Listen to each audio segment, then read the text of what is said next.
We're back with another episode of the Defend and Confirm podcast. I'm Sean. I'm Russell. And this morning we are going to be, this is going to be the last episode in our series on critical theory. And then even more specifically, our last episode in our mini-series on critical race theory. Before we get started, I just want to remind our viewers, our listeners, one more time that we are a Christian podcast that is particularly aimed at doing apologetics, okay? And so for some people, this episode may seem like we're veering away from that vision because we're going to be talking about really statistical reasons why we think critical race theory is an inaccurate way to talk about what's happening in our society today. And so some people might wonder, some of our fans may be wondering if we're beginning to move over into social commentary and away from apologetics. Russell, how would you respond to that? Well, I would love to not be talking about this. Man, listen. I would love for it to not be an issue that has consequences in the church, that affects the gospel. But unfortunately, all the stuff we're going to be talking about today is all upstream from a very serious gospel issue, which is that critical race theory is a significant threat to the unity in the church. Yeah, we've already seen it do significant damage. We think it's only going to get worse from here. So in order to deal with that, we kind of have to deal with this. That's right. Okay.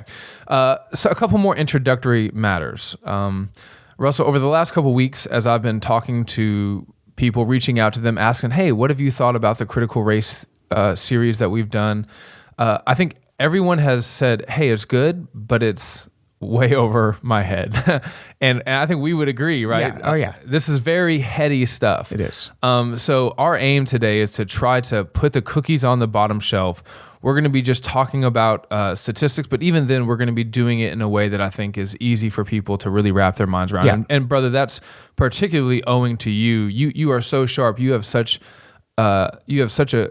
a good job of taking complex things and simplifying them. And I think we're going to see that in this morning's episode. Yeah, Lord willing, we'll be putting the cookies on the bottom shelf. Yeah, that's right. That any Christian can hear this and understand this and make use of it. Yeah.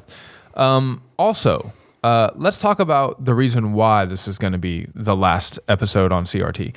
We said that there are like 6 main pillars of critical race theory, and we haven't really tried to break each one of them down and show why they're false. We did that with contemporary critical theory, but we think that what we're going to talk about this morning is really the heart of critical race theory. We're going to be talking about racial disparities and discriminations and how those two things correlate or don't correlate. Mm-hmm. And we think that if you understand this aspect of critical race theory, that everything else just kind of falls into place. Yes. Right? You have a good illustration to explain what we're doing this morning. Share it with us. So we don't want to be redundant. We don't want to go back through every tenet of critical race theory and attack each one specifically. And we don't need to, because critical race theory is built on this primary assumption. Mm-hmm. And so an illustration for this, I don't know if it's a good illustration, but in ancient warfare, armies would often line up and send out their champion, their best fighter, and those two would duel, and whoever was left standing, that army was victorious. David and Goliath. Exactly. Yeah. So we're viewing this particular component of critical race theory as their champion, and that if this falls, then the beast falls with it. Everything falls. Yeah. Okay. Another introductory matter.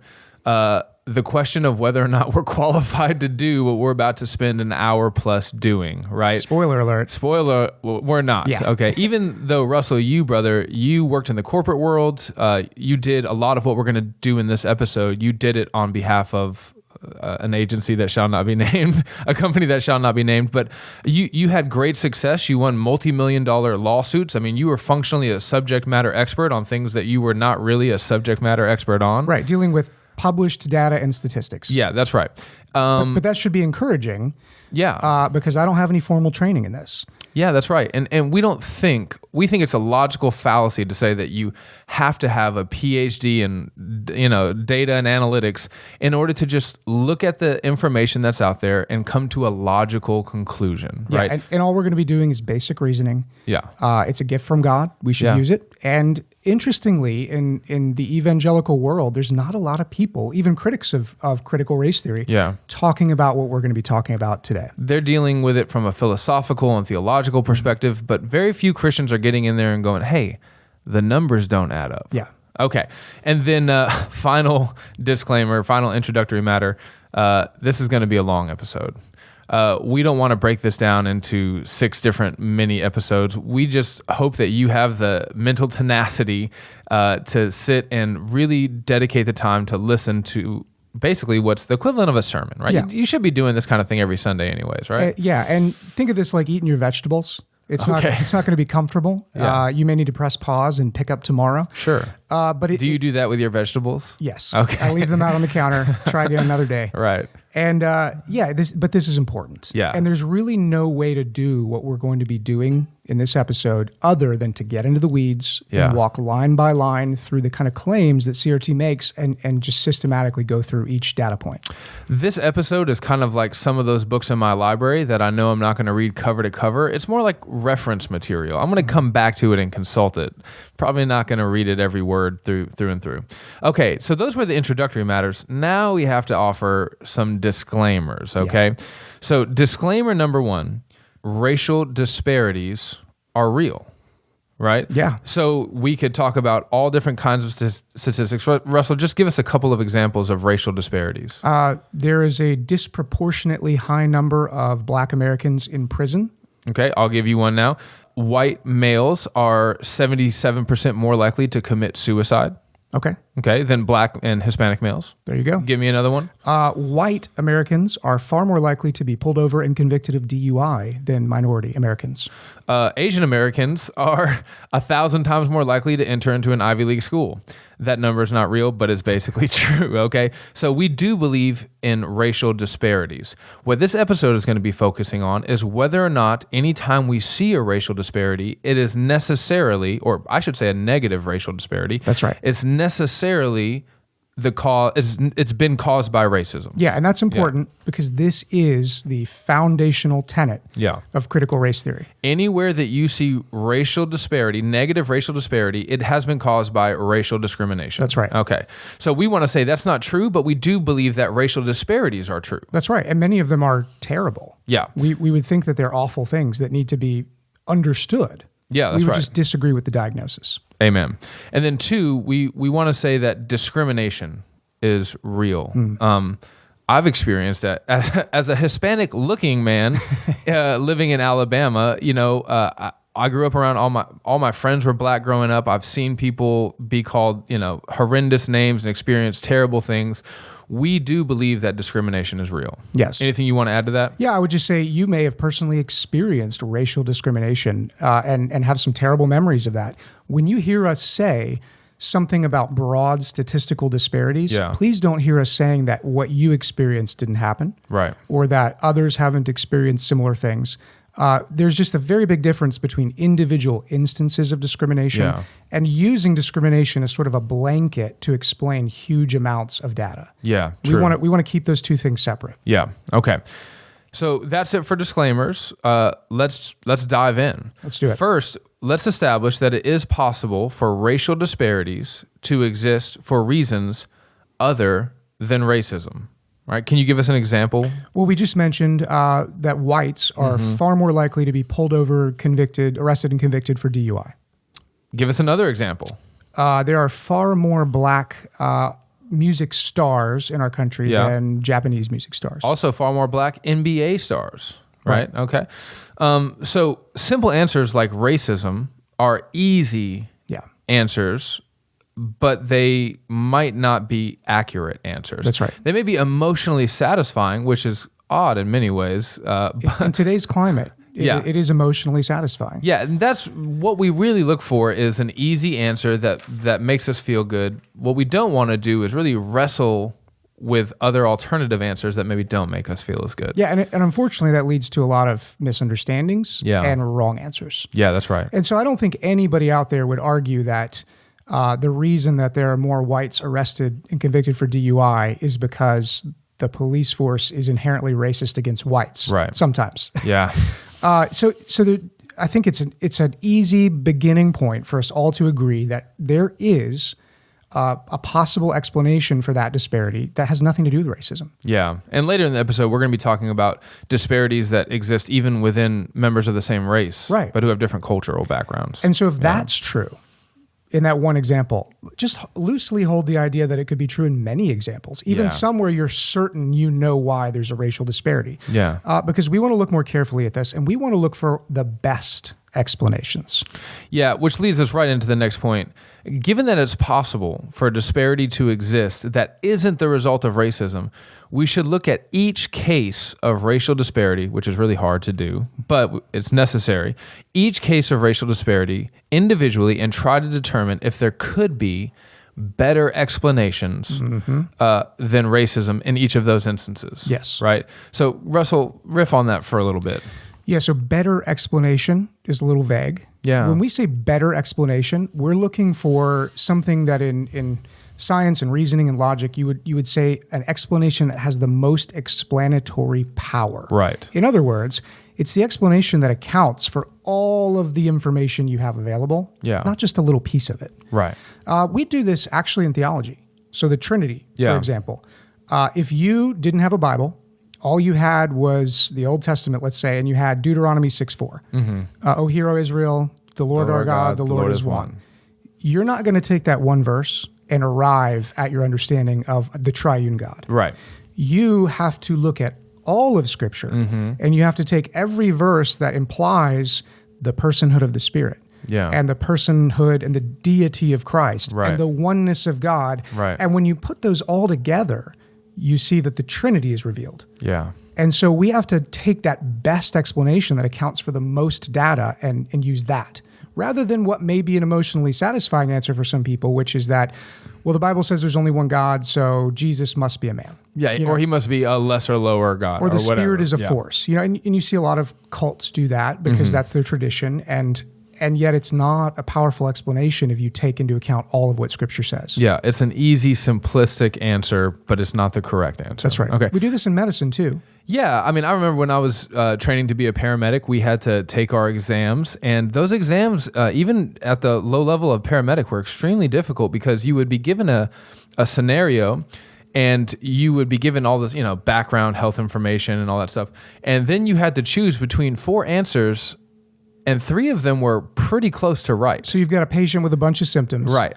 What's his disease? Right, exactly. And some of them might be close, but some of them are real close. But there's other symptoms that rule that out. Yeah. And so you have to find the diagnosis that accounts for everything you see. Yeah, that's right. So that's what we're trying to do here today. We're not trying to find the answer that takes into account 3/4 of the data having to do with racial issues in America. Yep. Okay. Now let's talk a little bit about correlation versus causation. Would you say this is those are big words? I know. Before we explain them, is it fair to say you think this is the most common logical fallacy? On this subject, yes. Okay. Yeah, I think we run into this every time, at least in my personal experience, every time I talk with other Christians about racial issues, and they start talking about systemic racism or structural racism, and then giving their arguments, there is an enormous misunderstanding behind that, where they're confusing correlation and causation. So correlation and causation, that fallacy is basically this. Just because 2 things are happening at the same time or near each other or in relation to one another doesn't mean that one is causing the other. That's right. Now, that's my layman's way of saying it. Do you want to say it in a more fancy way? No, I think that's exactly right. Yeah. So let's just get into an easy example of it. Yeah, a classic example of this would be the relationship between ice cream sales and forest fires. Okay. So on the face of it, those things sound like they have nothing to do with each other.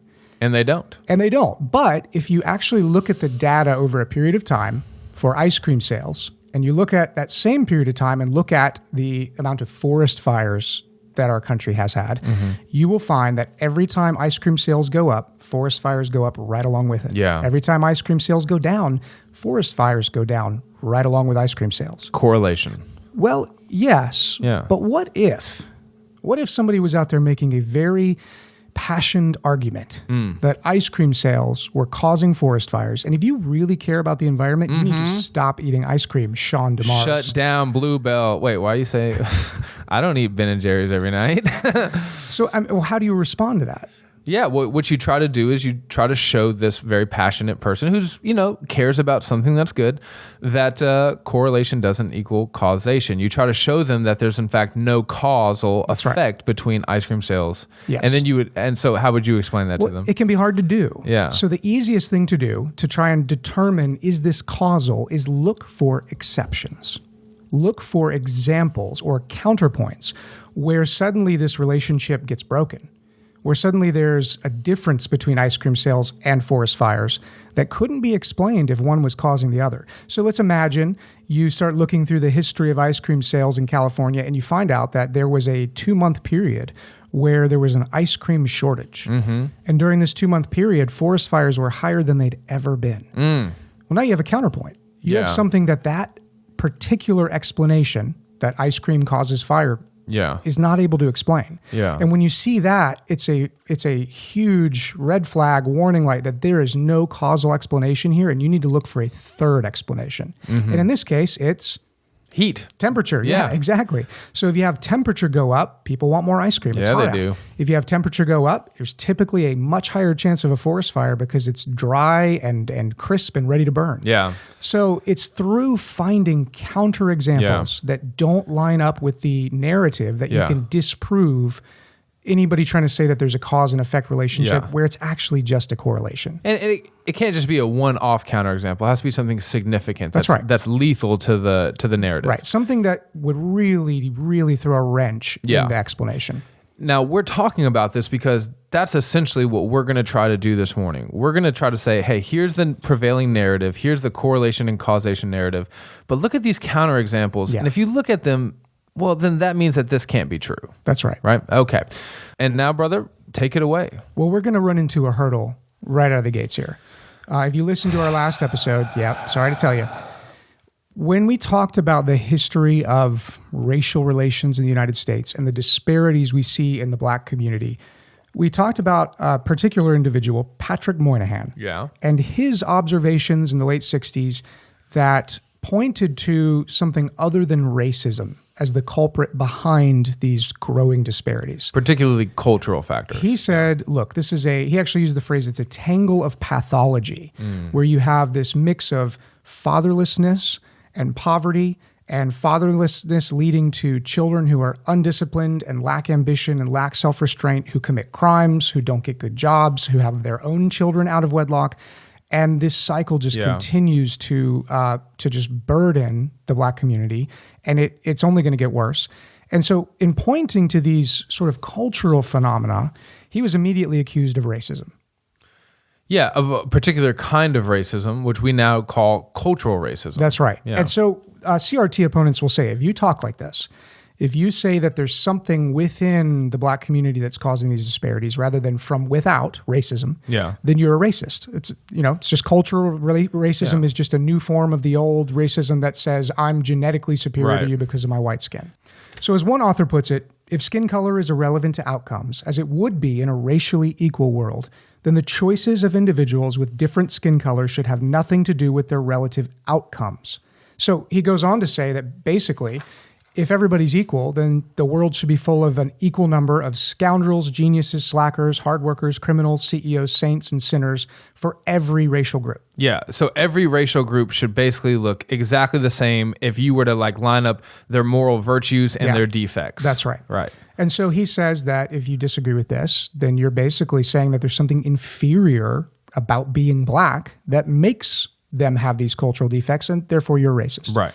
Now, we would say that as good as this sounds, it's actually a false dilemma. Which is another kind of logical fallacy. And the logical fallacy of a false dilemma is what they do is they just create a false either or scenario, That's right? Silence or violence, right? These are your only two options. You're either helping or you're hurting. Yes. Either you agree that these disparities are all caused by racism, or you're saying it's that blacks are inferior and you're a racist. But what if there's a third or even fourth option? Well, we would say there's countless numbers of options. Okay. We're going to group them all into a third. Okay. And that third option is to say, that there are external forces that can contribute to these disparities and even cause these disparities in the Black community that are not racism. Some of them may be bad external factors. Some of them may be amoral, just neutral. Well-intended things that have bad consequences no one could see. Sure. And some of them may even be good. Yeah. Okay. But we would say that it's perfectly reasonable to assume that there are external forces making these disparities, so that we're not saying that there's something intrinsically inferior about Blacks that causes them to express culturally the sorts of things that they're expressing. Right. And in the same way that we would say that there's not something innate in white people that leads them to be the most racist people on the planet. Exactly. Okay. So this is where we would point to guys like Moynihan and Thomas Sowell and say they're onto something.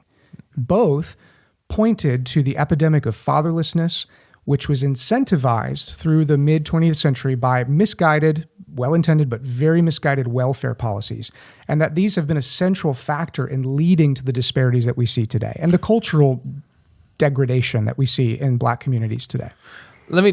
Cookie is on like the middle shelf. Okay, Let me try to down. Let me do what I do best. Okay. Simplify things for the simple-minded. So what you're saying is that this phenomenon is the result of a bunch of different complicated factors. Yeah, as Moynihan said, it's a tangle of pathology. It's not just one thing. See, I'm trying to make it simple. I just use big words again? A tangle of pathology. That means things are really complicated, y'all. Okay?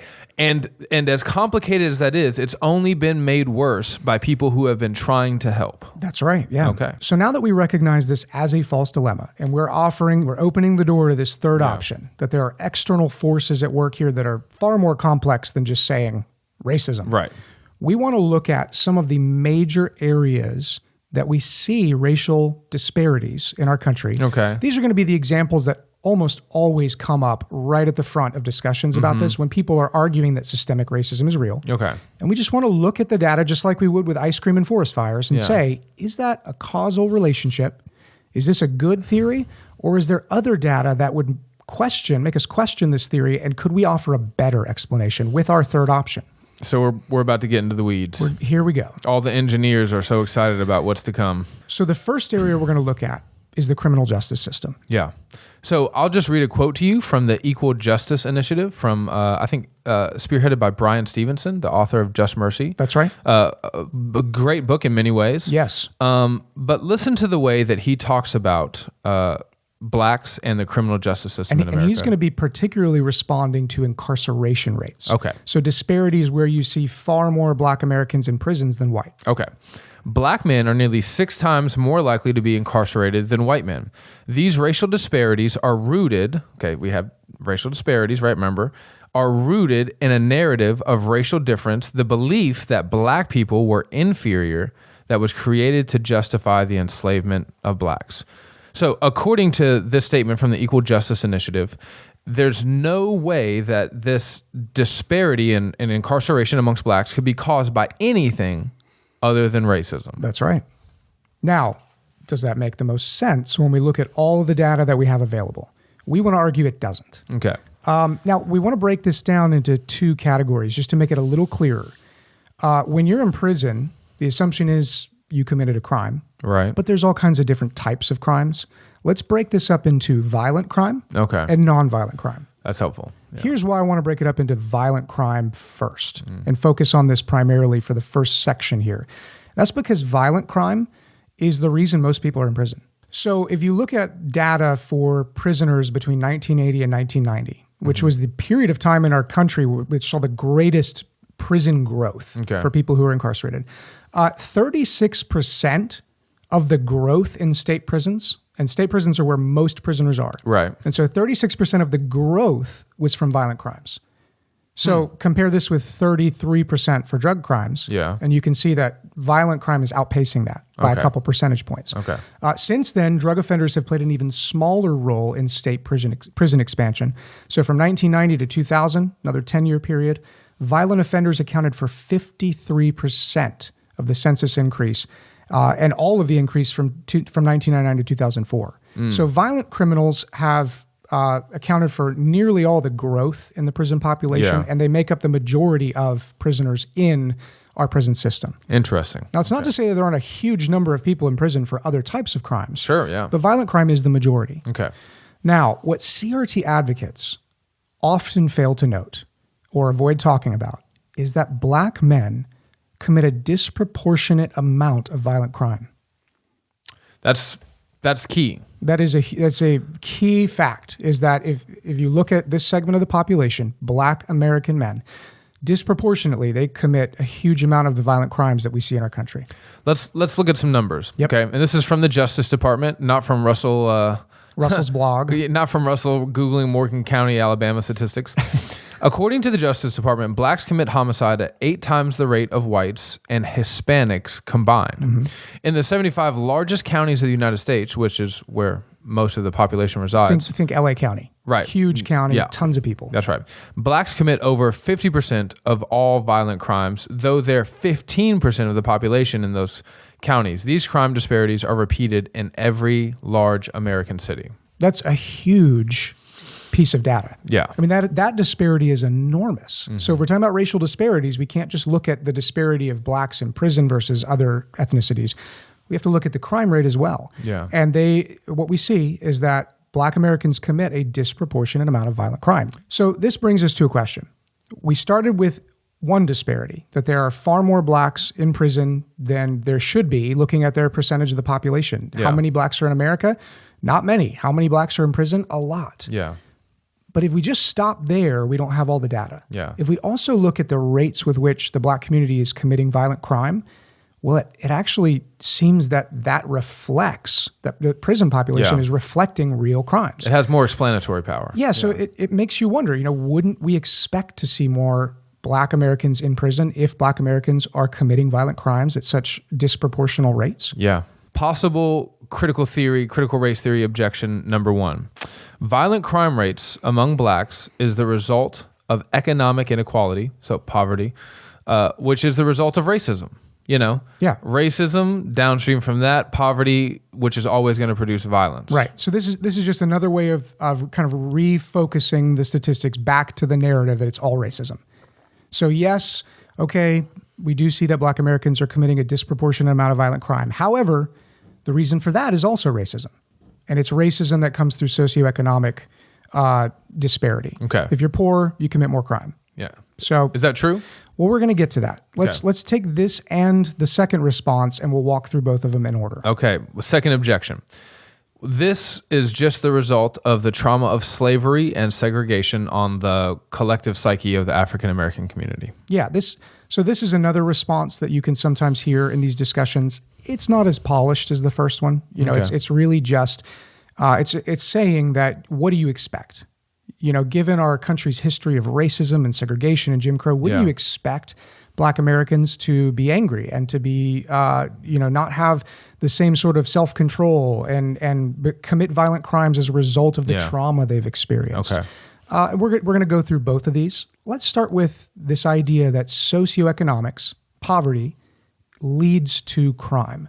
Because if that's the case, if being poor makes you commit violent crimes, well, then if being poor is a result of racism, then critical race theorists are right. Yeah, that's right. So is it the case? Now, you grew up in a poor area. Yeah. You grew up in a violent area. Yeah. So when you hear that, it kind of makes sense, right? Yeah, I feel inclined to believe that. I mean, it seems on the surface to make pretty good sense. Yeah. So is this a correlation, though, or is it a causation? Well, that's what we need to find out. That's right. So the question is, just because you see poverty and violence together in some places, is that because poverty is causing violence? Or is it actually just a correlation? Are these things related, but there's something else under the surface that's causing them to be together?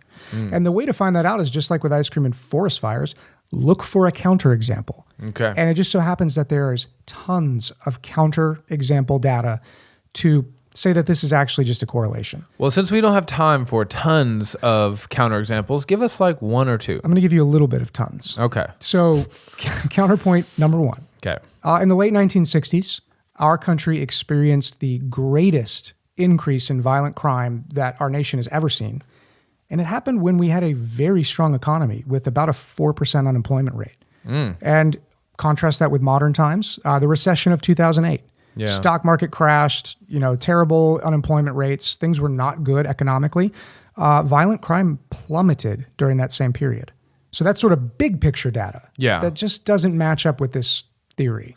Now let's go to a more specific example. This is just one of many examples, but it's very specific. Between 1950 and 1974, black income in the city of Philadelphia almost doubled. So I just want to pause there. I want that, like, think about if your income doubled right now. Okay. Wouldn't be doing this podcast. I'd be going from a $500 a month to $1,000. Okay. In this 24-year period, in this one city, black income doubled. That's huge. It's huge. And homicides also doubled. That is the exact opposite of what this claim is. Yeah, that would be the perfect counterexample that we talked about earlier. Yeah, exactly. Yeah. Here's another one. Okay. So the crime rate in different communities. So let's look past the inner city black community. Yeah. The crime rate in different communities shows no link between low income and crime. So a good example of this is the Chinese community in San Francisco in the mid-1960s had the lowest family income of any ethnic group. I mean, these people were poor. We're talking less than $4,000 a year. Yeah. But they had virtually no crime. There were literally at the time only 5 Chinese in all of California's prisons. Whoa. It must have been hard to band a racial gang around that. They probably had to pretend they were Hispanic. Yeah. The other gangs were like, come on, you can be with us. No. Another good counterexample is that of blacks in low socioeconomics who have a low socioeconomic status, but who have different cultural backgrounds. Okay, so what you see is that, for example, immigrants from Haiti to Miami in like the 70s and 80s had very low crime rates, right? Whereas their Americanized African-American compatriots had very high levels of crime rates. Right, and these are immigrants that not only do they have black skin, most of them can't read and write. Yeah. Many of them don't even speak English. Yeah. And they're incredibly poor. Yeah. Every reason for someone to be violent, according to this particular narrative, if poverty equals violence, is there. We should see violence here, and we don't. Sowell does the same thing. If you want to read about it in Discrimination and Disparities, he talks about, African Americans from Caribbean descent, so Caribbean Americans, but, whose skin is just as black, who are just as poor, who have just as, little education and very low crime rates in their communities. Last point, this is not really data, but it's interesting information. Yeah. Jesse Jackson has himself said that black on black homicide is not an issue of poverty. He's got his own explanations for that, but even somebody who would pretty much agree with everything in the critical race theory camp denies this relationship. So the bottom line is poverty and violent crime, they do appear together. Yeah. They do tend to flop next to each other on a map, but they're not causal. The relationship is not one causing the other. There's something else going on that makes these two things happen together because we see far too many examples of them not happening together. And what it is that causes that, we're not here to talk about today. So let's move on to the second objection, the legacy of slavery as the cause of violence. Yeah, so if violent crime rates were truly the result of injustices and traumatic experiences in our nation's past, from slavery to Jim Crow to racial discrimination, then what we would expect to see, this is just common sense, hear me out. What we would expect to see is those who had personally experienced the worst of those periods of time. Yeah. You would think that those communities would be the most violent. Or not even personally experienced, but just those who were closest to it in time. That's exactly right. Even maybe it was your grandmother you saw was discriminated against. Yeah, that's right. You're a young man, but that experience, in theory, if this view is true, would then lead you to express those emotions violently. Seems reasonable. However, this doesn't line up. Okay. So if you look at history, think about the periods in our nation's history that saw the worst injustices against blacks. And then look at the rates of violent crime in the black community. They are enormously separated. They don't line up on the timeline together. The further you move away from slavery, Reconstructionism, Jim Crow, towards freedom, liberty for all, the worse things seem to get for violence in the black community. That's right. So, this disparity, so let's back up. The emancipation happened in the late 1800s. Yeah. Then you have Jim Crow and segregation up till around the 1950s. In the 1950s, the Supreme Court does away with legal segregation. Not to say that racism and discrimination ended. No, of course not. But there not. was now more equality under the law than there had ever been. Yeah. And yet violence peaks enormously in the late 60s through the 80s as we see more equality under the law. Yeah. We see a general acceptance of different skin colors and a reduction in racist thoughts and ideas and beliefs among the American populace. Yeah. It doesn't line up Okay. with this explanation. So national surveys, for example, conducted in the 1940s to the present have found incredible declines in racist and prejudicial attitudes among whites. So if racist attitudes themselves are becoming less and less common, and the laws that made racism and discrimination legal have gone away, we just shouldn't be seeing this very, very late uptick in violent crime in the Black community. Yeah. So Yeah. I think that answers both of the objections to this high rate of violent crime among the Black community. And so now I think we should offer what we see as a better explanation. Go the for data. it. Back to Moynihan. Back to Moynihan. Patrick Moynihan was right to call the cause of disparity among Blacks a tangle of pathology. Again, big words. Basically, he was saying it's real complex. There's no simple silver bullet answer that's going to explain all this. But its central feature was the deterioration of the Black family. And he said that deterioration was not only leading to all the other disparities that they were seeing, but it led to higher rates of violent crime among young Black men. So this theory, I think this is a better explanation, as we've talked about before, because it explains what these other explanations cannot. Right. So fatherlessness explains why, for example, the Haitian immigrants that flooded into Miami though they had Black skin, and though they were very poor, had very low crime rates. Yeah. In some instances, less than the whites that they lived around. Yeah. Why is that? Well, one example or one answer to that is that Haitians retained a very strong traditional family structure when they Yeah. migrated to Miami. As someone who grew up in a single mother home and who had nothing but Black friends who grew up in single mother homes, I'm telling you, the absence of a father in your home will lead to your teenage son running wild, and that will eventually lead to violence and chaos and destruction. Absolutely. So it also explains the timeline issue.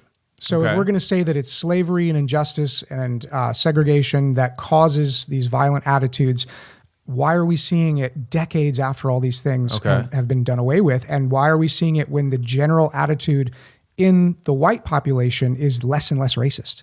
Well, the Black family began after emancipation Yeah. in a pretty rocky place. Yeah, it was tough. I mean, you have to think, Blacks were literally bought and sold. Yeah. And so you had families that had been ripped apart, men and women who were married and had children together that were now never able to see each other and working on different plantations for different slave owners. Yep. And so this was a bad starting point, and clearly an external and racist starting point. Absolutely. Nothing intrinsic in the Black community Yeah. was causing this. They were set up for failure. That's right. Yeah. Now, this actually explains the slight elevation of Black violence in the late 19th and early 20th century. I think it's fair to say that could have had some impact, this deterioration of the Black family. I would go stronger. I wouldn't say could have. I would say almost certainly did. Sure. Okay. Over time, however, the Black family does seem to stabilize if you look at history. Yeah. So in 1880, for example, there was a study of American family structures in Philadelphia, and it showed that 3/4 of all Black families were nuclear families. That's So incredible. mom, dad, kids, maybe Yeah. a grandmother. And in New York City in 1925, 85% of Black households were two-parent households. Wow. I don't think that's true of most white households today. Well, in fact, at the time, from 1890 to 1950, Black women had a higher rate of marriage than white women. Wow. And in 1950, only 9% of Black children lived without their father. So we go from the matriarchal family of post-slavery Yeah. emancipation that was really just wrecked by racism. Yeah. And we see improvement. Yeah. And we see Significant improvement. traditional marriage, and we see those marriages succeeding. Yeah. And we see children living with both parents in the home all the way into the 1950s. So what happened? Well, in the 1960s, violent crime among Blacks skyrockets. And we also see a sudden and dramatic shift in the structure of the Black family. So in 1960, remember 1950, 9% of Black children lived without their fathers. Okay. Within a decade. 1960, about 22% of Black households were now single parent. Okay. In 1980, that had more than doubled to 56%.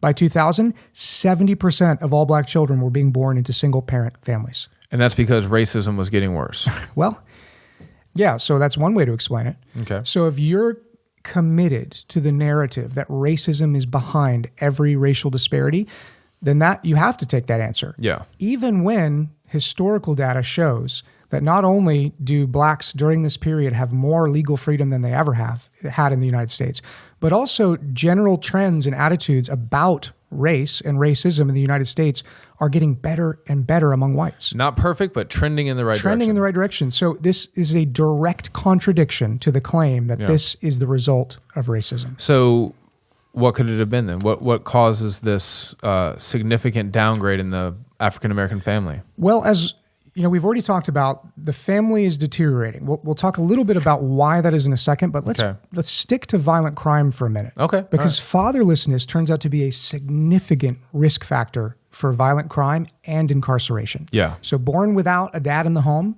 you have a enormously higher chance of doing something violent that gets you put behind bars. Yeah. And this is not merely the presence of a father either. So it's actually just the presence of a functioning, healthy, loving family. Okay. So yes, single-parent households lead to a lack of supervision and the discipline of children, but even homes with two parents, where those homes are dysfunctional and there's domestic abuse or alcoholism, this leads to an incredible risk of children becoming violent criminals. Sure. And so unlike poverty, the rate of juvenile violent crime is closely linked to single-parent families. Okay. So remember before the explanation that we countered that, well, it's because they're poor that they're committing violent crime. Right. There's not a link there. Okay. Sometimes they appear together, but it's clearly not causal. Well, in this case, the rate of juvenile violent crime is so closely related to being in a single-parent home that I think it's a very good case to say it's causal. Okay. So a good example of this, just a data point to share with you. States with a lower percentage of single-parent families on average will have lower rates of juvenile crime. And a state-by-state analysis indicates that in general, a 10% increase in the number of children living in single-parent homes, including divorces, accompanies a 17% increase in that state's juvenile crime rates. Wow. So, I mean, that's a smoking gun. Yeah, it is. You got a bunch of young men out running around doing violent things, and that number is exactly tied to the rates of single-parent homes that are raising kids. Yeah. I mean, that is the better explanation. Yeah, this accounts for the data in the way those other explanations can't. That's true. And on top of that, there are studies out there that actually control for poverty. You think about the Haitian immigrants, for example, that look at households where single mothers are raising children, and you'll find poor families and rich families, black families and white families, no matter where you are, no matter how much money you make, no matter your skin color, if you're raised in a single parent home, you have that same risk. Yeah. So again, it's a better explanation. Now let's bring this back to the gospel. Okay, let's bring this back to a Christian worldview. Please do. Yeah. As Christians, we recognize that marriage and children are both gifts. Right, they're given to us, the nuclear family, which is sometimes idolatrized, but does not mean that it needs to be abandoned. Okay, they're given to us by God, and when we do throw these gifts away, it has consequences. That's right. If the building blocks of society, the family, begin to crumble, society itself will crumble soon after. Yeah, and that is a theological explanation that though we may have secular people who agree with us on these observations. Yeah. Behind that, you have to understand that through the Christian worldview, this makes sense theologically. Yeah.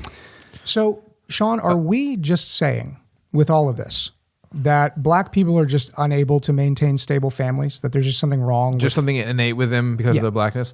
I think if we were to be saying that, that would be cultural racism. Yeah. That would be what we're accused of. We would be racist. Yeah. Yes, no, there's nothing innate in Hispanic families, Chinese families, black families that would necessarily lead them to have a poor family structure. That's right. And so getting back to why this happened, you asked that question a little while ago. Yeah, that's right. Why did the black family go from in the 1950s to very stable, marriage rates higher than those of whites, 9% of children without two parents, very small percentage. Why did that suddenly in the 60s and then in the 70s just fall apart? Well, I'm going to give you an answer that seems simplistic. Okay. And if you're listening to this and you're not entirely on board with the argument that we're making here, you're going to be pretty quick to reject this almost one word or phrase answer outright, but bear with us. The welfare state.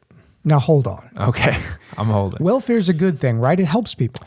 It can be. I certainly think it's good to have some kind of safety net mechanism in society to care for the weakest and most vulnerable among us. But there's a way that you can do that that is incredibly helpful. Right. There's a way that you can do that that is harmful beyond imagining. So we're not just saying, oh, the word welfare and anything it represents is just wrong. No.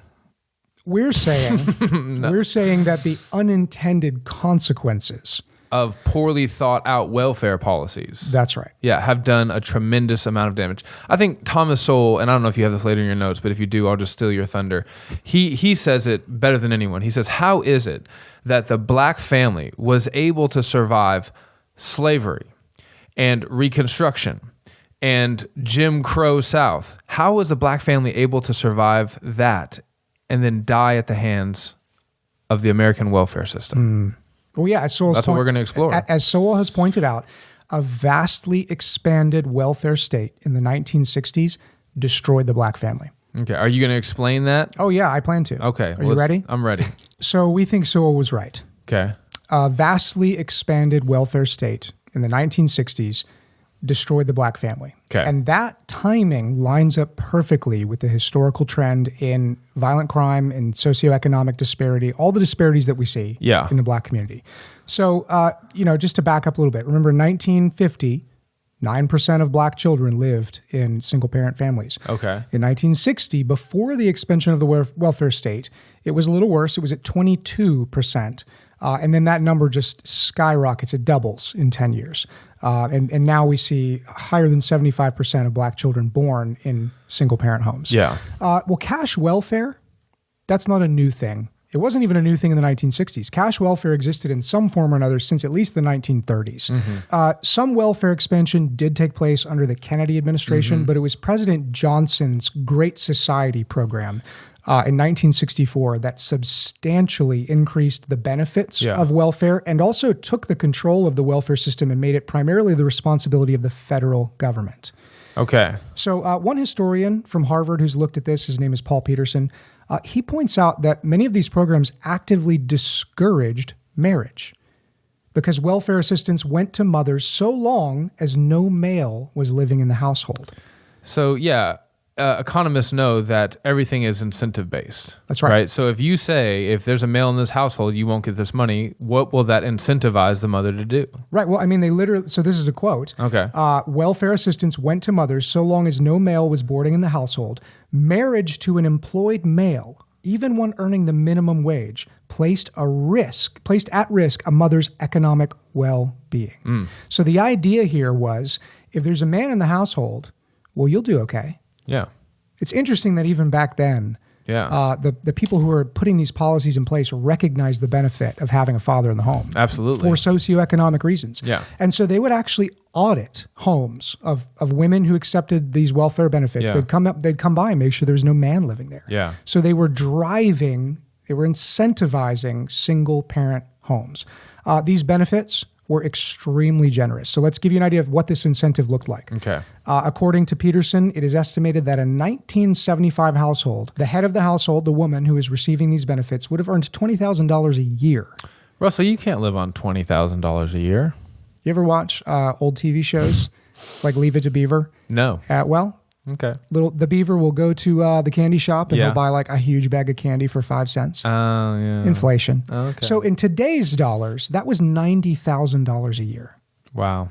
Are you jealous yet? I'm super jealous. Would you be willing to kick your husband out of the home in order to get that money? I'll kick my husband out of the house right now for $90,000 a year. So you see that there's an enormous incentive here. Oh, absolutely. And though they intended good, they literally paid black families to fall apart.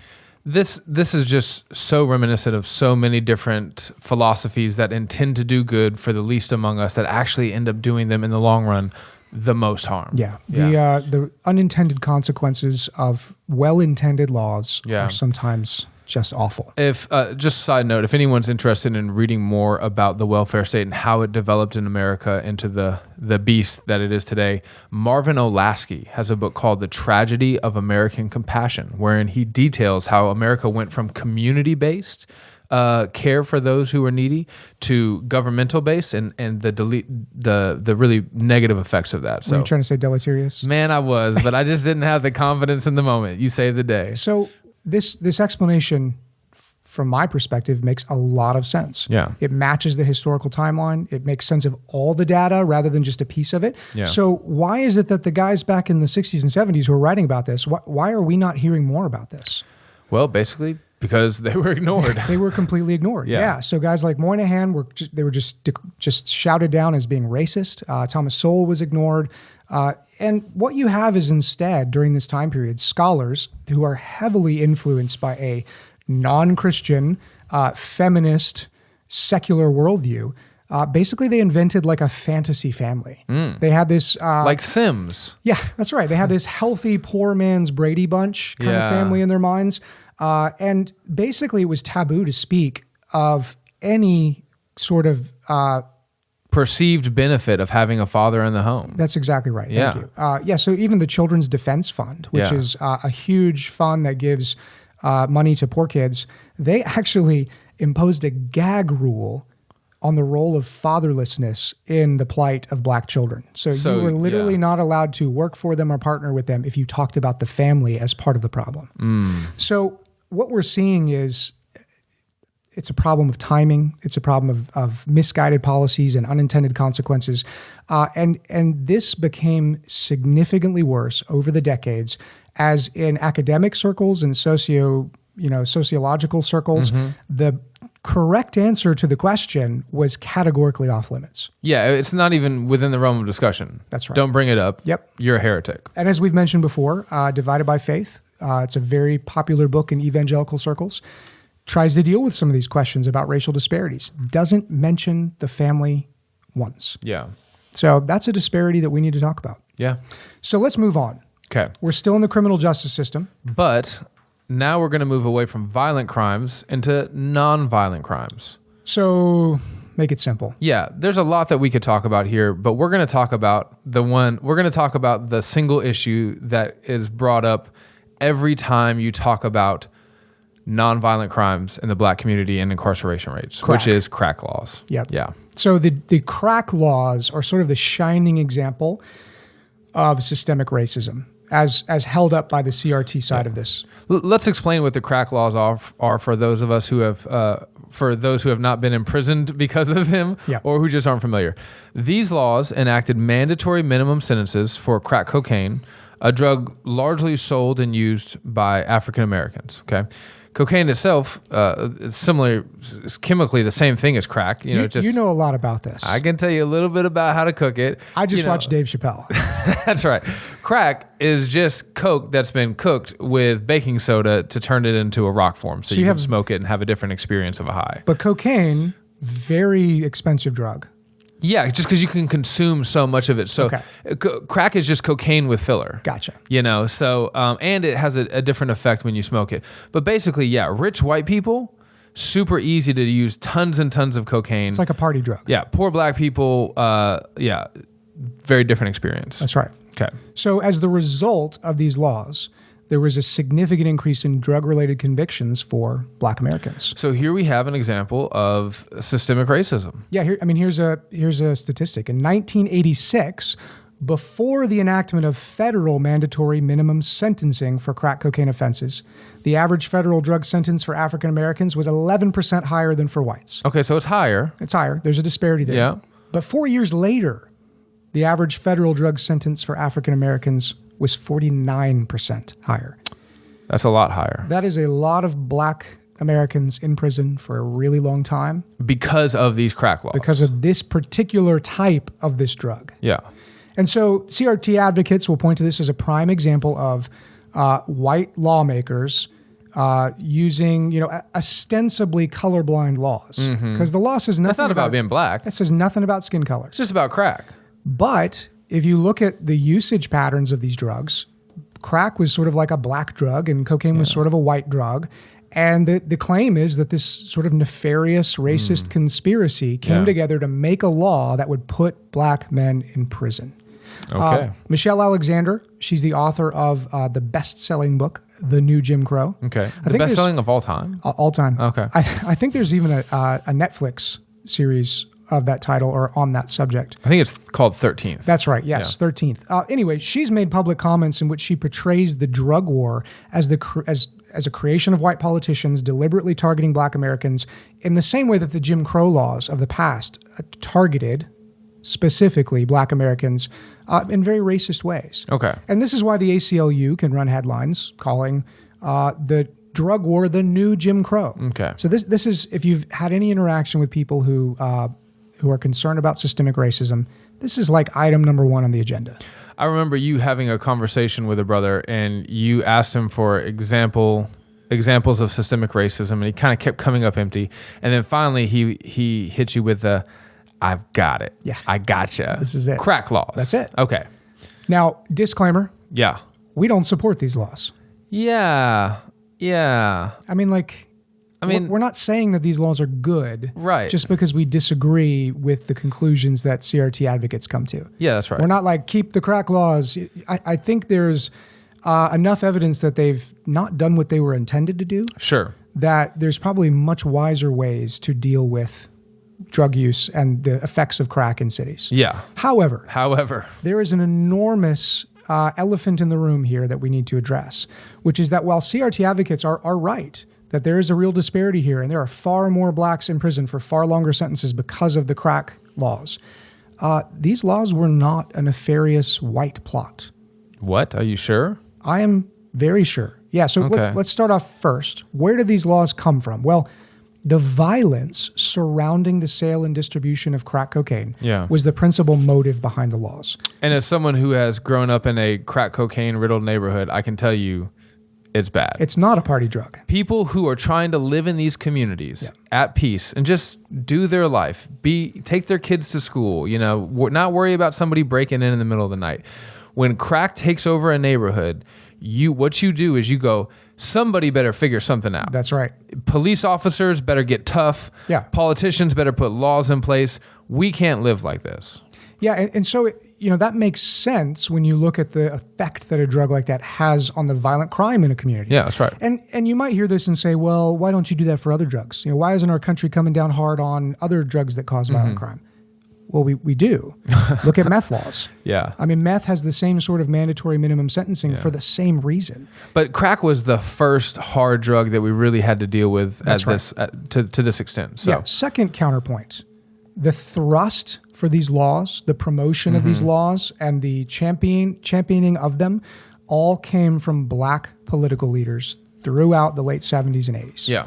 And so, as a number of scholars have pointed out, early in the 1960s, black residents in black neighborhoods were constantly dealing with violence related to crack cocaine. Right. They were calling for increased laws and safety measures and increased sentencing at community meetings and churches, on the front pages of black newspapers like the Amsterdam News. One gentleman, George McMurray, who was the lead pastor of Mother AME Zion Church in Harlem. Oh, I used to go to that church. In Harlem? No. Well, Harlem, crack central. Right? Yeah, right. So he's the pastor of this church. And in the 1970s, when the city faced this major epidemic of drugs, he wanted convicted drug dealers to spend the rest of their lives behind bars. Lock them up, throw away the key. That's basically what he said. Here's a quote from him. Okay. When you send a few men to prison for life, someone's going to pass the word down. It's not too good over here. So instead of robbery and selling dope, they'll think, I want to go to school and live a good life. So civic leaders in the community, faith leaders in the community, political leaders in the community. That's right. All pushing for the same thing. Yeah, and that's a measure of just how bad the violence related to crack was. Yeah. The black support for the war on drugs didn't just come from New York. At the federal level, there were members of the newly formed Congressional Black Caucus who met with President Nixon and who urged him to ramp up the war on drugs as fast as possible, particularly related to crack and the way it was affecting black neighborhoods. Yeah. The sources for this information, it's hard to find because this is just such a nettle in the narrative that this is a racist law. Okay. I pulled this all from New York Public Radio. Oh, wow. which is so conservative. Yeah, that's very interesting.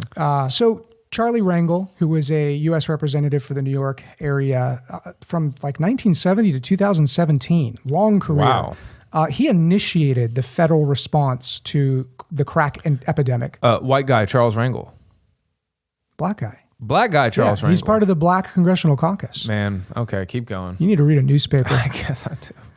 So in 1986, he basically said that crack has made cocaine frighteningly accessible to the youth. And a few months later, Brooklyn Congressman Major Owens explicitly rejected what is now received wisdom from sort of the left side of our media spectrum. He said none of the press accounts really have exaggerated what is actually going on. The crack epidemic was as bad as any news article has stated. So here we have black leaders in New York and at the federal level pushing for these laws. So if what you're saying is true, then the idea that crack laws were part of a nefarious plan on behalf of white legislators in order to do damage to the black community, it just can't be true. That's exactly right. Okay. So yes, there's a disparity. Yes, it's a problem, but it's not racism.